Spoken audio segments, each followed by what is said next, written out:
সংঘর্ষটা তো জীবন, এটা তো এগোতেই হবে।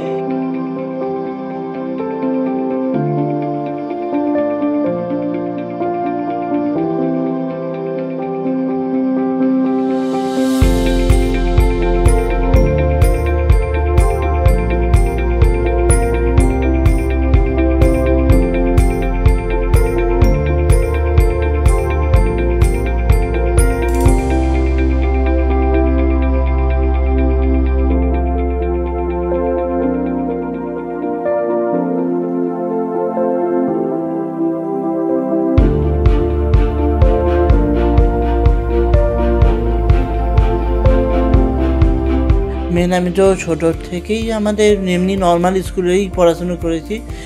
কেভিআইটিতে ক্লাস 10 অবধি পড়েছি, তারপরে রাজস্থানে উচ্চ মাধ্যমিকেরও করেছি, প্রিপারেশন পরীক্ষা দিয়েছি, আর যেই প্রিপারেশনও করেছি, আর ওখান থেকেই করে।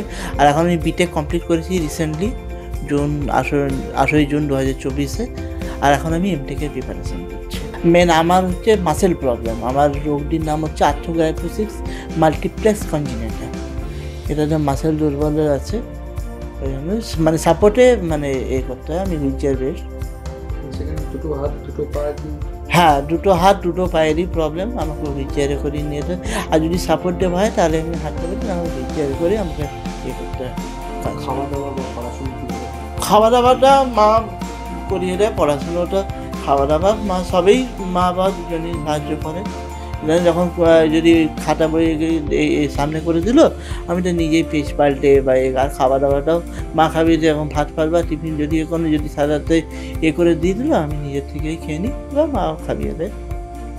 সেক্ষেত্রে ল্যাপটপ চালিয়ে হচ্ছে আমি মুখে চিনের সাহায্যে, ছোটো যে নিচ পোর্শনটা ডাউন পোর্শনটা, ওটার সাহায্যে আমি ল্যাপটপও চালাই, মোবাইলও চালাই। তারপরে নর্মাল পেন দিয়ে, কোনো নয়, স্পেশাল পেন নেই, নর্মাল পেন দিয়ে আমি আঁকা বা লেখা সবই করি। আমি নিজেকে কোনোদিনও ভাবিনি যে আমি পারবো না। কেন সবাই যদি যে কাজ করতে পারে, আমি কি সেটা পারবো? কেন না পারার এর মধ্যে আছে, এটাই এর মধ্যে তো কোনো আমি তো নিজেকে আমি দেখে মনে করি না যে অন্যরা যেটা পারে আমি কেন সেটা পারতে পারি না। আমি তো ভবিষ্যৎ প্রজন্ম যাদেরকে বলতে চাই যে তোমরাও এগিয়ে যাও নিজেদের মনের জোরে। যারা আমার মতো বিশেষ সক্ষম, তাদেরকে আমি বলতে চাই যে তোমরা ভেবো না যে আমরা পারবো না বা আমরা কোথাও কিছু করতে পারবো না। না, আমরা এটা ভাবাটা হচ্ছে আমাদের ভুল, ভাবাটা তোমাদের ভুল বা ভুল যে আমরা বিশেষ সক্ষমভাবেও কিছু করতে পারি না। হ্যাঁ, সংঘর্ষটা তো জীবন, এটা তো এগোতেই হবে। কিন্তু যদি এইভাবে আমি যদি পিছিয়ে যাই যে আরে বাবা আমার এই প্রবলেম, আমি পারবো না, তাহলে এটা নিজের ভুলই হবে ভাবাটা। আর যারা বিশেষ যারা আমাদের মতো নর্মালি যারা, তাদেরকেও বলতে চাই যে হাত পা থাকা সত্ত্বেও তোমরা এগিয়ে যাও, করে যাও জীবনটা।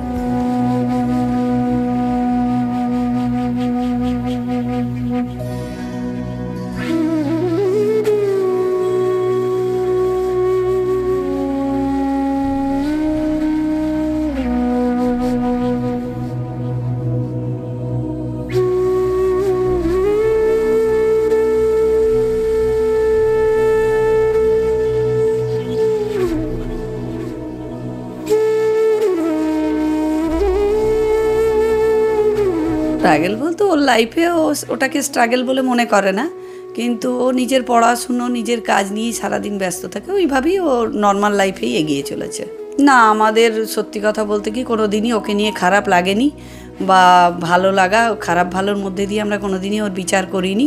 তো সব দিনই ও ভালো ছিল, পড়াশুনোও ভালো যথেষ্ট, তার মধ্যে দিয়ে ওকে নিয়ে আমরা খুব খুশিভাবেই, আমি আর ওর বাবা, আমাদের একটিই সন্তান, আমরা দুজনেই খুব খুশিতে থাকি ওকে নিয়ে। আমাদের কোনো দুঃখ বা কোনো কষ্ট কিছুই নেই ওকে নিয়ে। ছেলেকে নিয়ে তো অবশ্যই গর্বেরই কথা। ও 2বার ন্যাশনাল অ্যাওয়ার্ড পেয়েছে, 2বার স্টেট অ্যাওয়ার্ড পেল। ওর গর্বে তো সত্যি কথাই আমাদের গর্বিত হওয়ারই কথা।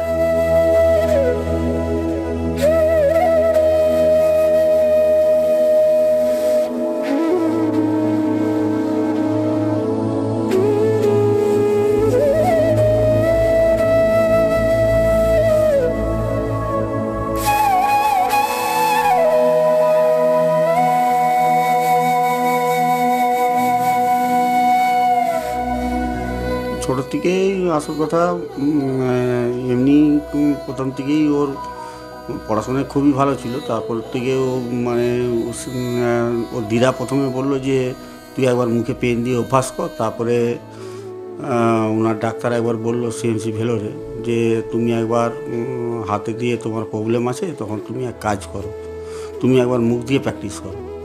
তারপর তুইও মুখ থেকে প্র্যাকটিস করতে করতে তারপরে 4-5 পর্যন্ত যখন গেল, তারপর তুই মুখেই প্র্যাকটিস যে শুরু করেছে, তারপর থেকে মোটামুটি কোনো জায়গাতে আর আটকায়নি।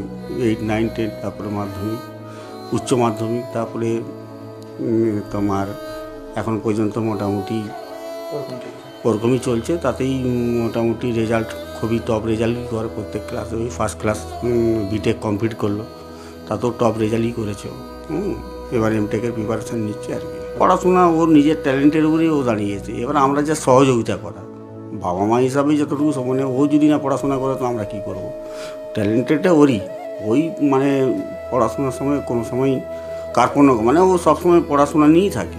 জাস্ট মধ্যিখানে সকালবেলায় ঘুম থেকে উঠে জাস্ট আধা ঘন্টার মতো নিউজ শুনে আর কোনো গেম ফেম এসব খেলার দিকে কোনো ঝুঁকিই নেই। হ্যাঁ, ওই নিউজেই আর জাস্ট আধা ঘন্টা সকালবেলা দেখলো ব্যাস, তারপরেই পড়াশোনা নিয়েই থাকে।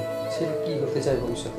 ভবিষ্যতে হতে চাই তো এখন তো সবই ইঞ্জিনিয়ার হয়েছে, তারপরে ভবিষ্যতে ও তো চাইছে হয় আইটির প্রফেসর হোক বা কোনো হয়তো রিসার্চ ব্যাপার এরকম কিছু আছে। ওয়ার্ল্ডের মধ্যে তো নাসাতে 5 নম্বরে আছে।